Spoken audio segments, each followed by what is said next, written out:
Right, another day in paradise. Couple of new acquisitions. This is a 1939 BMW. Obviously a military bike. It's got the Wehrmacht marks on the side of the crankcase here, which gives it a lot of authenticity.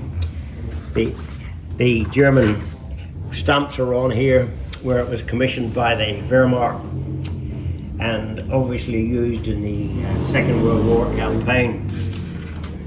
250 shaft drive, which is quite interesting.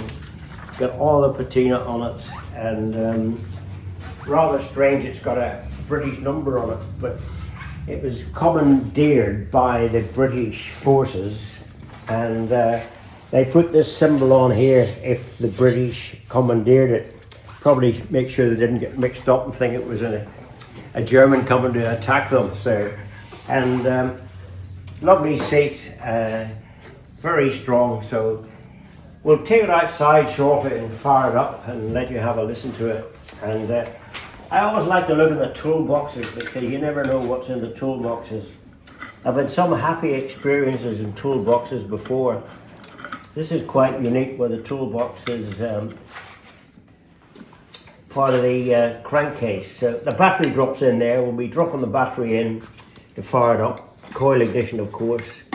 So here we go in here. I don't know when the last time somebody was in here, but looks like a long time ago. So what have we got here? What have we got here? Some bits and pieces. Bits of tools and stuff coming out. Bits of tools. This is probably a while since. There you go, some of the old spanners. Couple of old spark plugs, keep you going. If the British are chasing you, you might have to stick a new plug in it, you know. And often you find it, oh, there's something else down in here too. What's that there? I don't know what that is. There you go. What's that look like? What are you? Iron cross or something, you know. Unbelievable. So the bloke maybe been awarded that, stuck it in his toolbox to keep it with him. So all very, very interesting. It'll join our military section in the museum, so it'll be the first German or even other company army bikes. What's this I think that's 2 bar, which tire pressure, which equivalent to 29 pound per square inch in British language. So there we go, that's the BMW badge there. We don't know what to do really with it, whether to restore or leave it like that. So we'll have to think about it. But while we're thinking about it, I've got another project down here. So that's the record breaker, the mechanical stonator.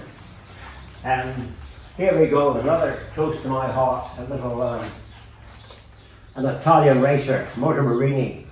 I was on Mondial, as you know, but these were serious opposition.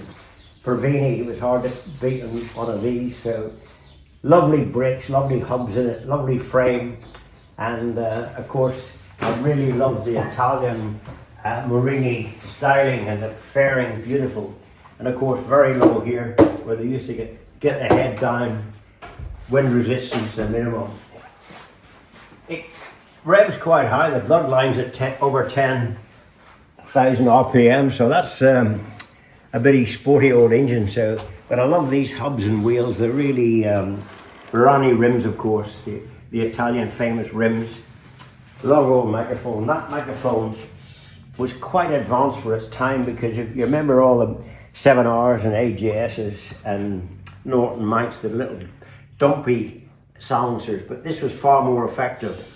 Colin Seeley, he found that out later, gave about all the later Seeleys and later classic bike racers, they got these long microphones on them, give them about 3 or 4 horsepower more of that long tapered microphone. There we go, lovely throttle. So what we're going to do, we're going to have them outside, crack them up, let you have a listen to a Moto Morini, let you have a listen to Wehrmacht BMW. That's the original little leather seat, and that's quite neat and tidy, still salvageable. So I think we'll give this the full treatment. we'll start it up. Let's hope it runs okay, so Miller won't have to do too many big engine overhauls on it. And lovely thing, of course, have a look at this side here. You've got the provisional heel and toe. I like that heel and toe gear change. So instead of trying to grapple onto that, you just stick your heel on that when you're going up. Down for down, heel for down, up for up. So there we go. Lovely, lovely, lovely forks, lovely, lovely brakes in it. All magnesium. Beautiful bit of gear intact.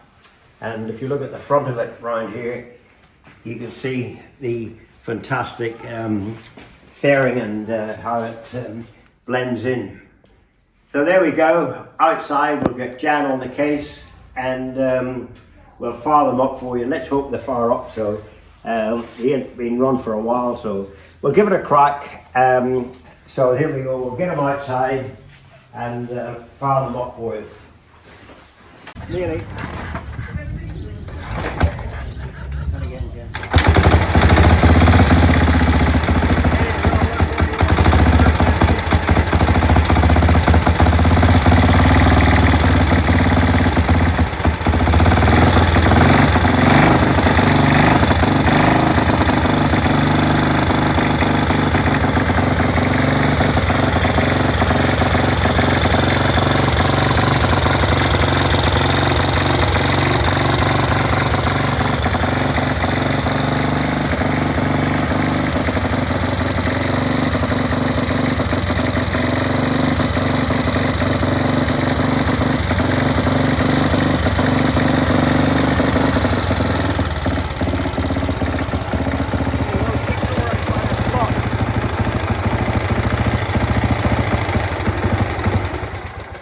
There you go. First time in about 50 years it's run, so not bad at all.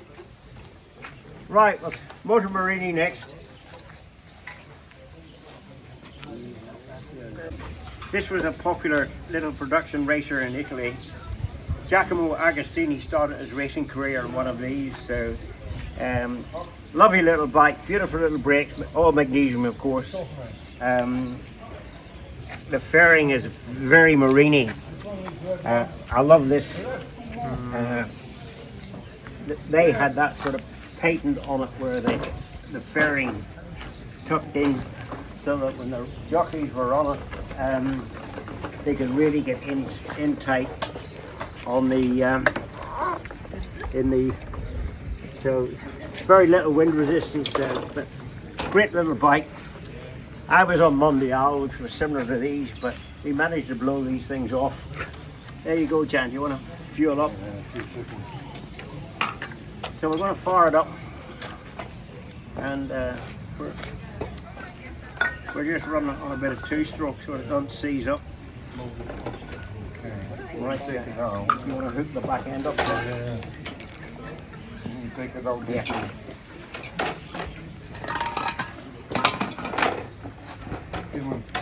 There we go. Right, Jan, on board. Second. You got fuel? Do you want me to do it or you do it? Yeah, it's no problem, Sammy. You stand right here. Okay, mate. Are you in gear, Jan? I don't know, we're testing some. Yeah, touch. With you? Hold on, Sammy, hold on. That's it, good to go. Not gear.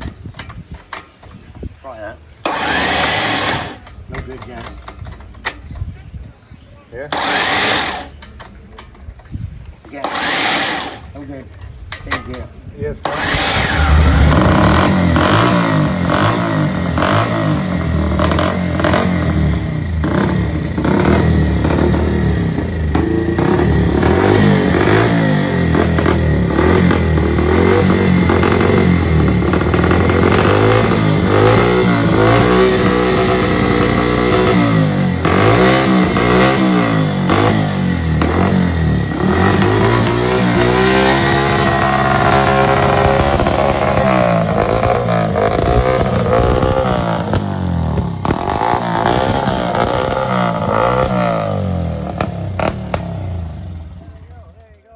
about that for a nice little engine. Sounds good.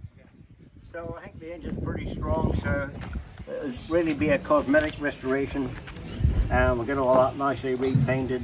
It's all getting a bit sad, but all very genuine. So lovely project. Miller's next project, restoring this. So really happy about that, and we'll get down into it. Off we go. Happy memories. Cheers.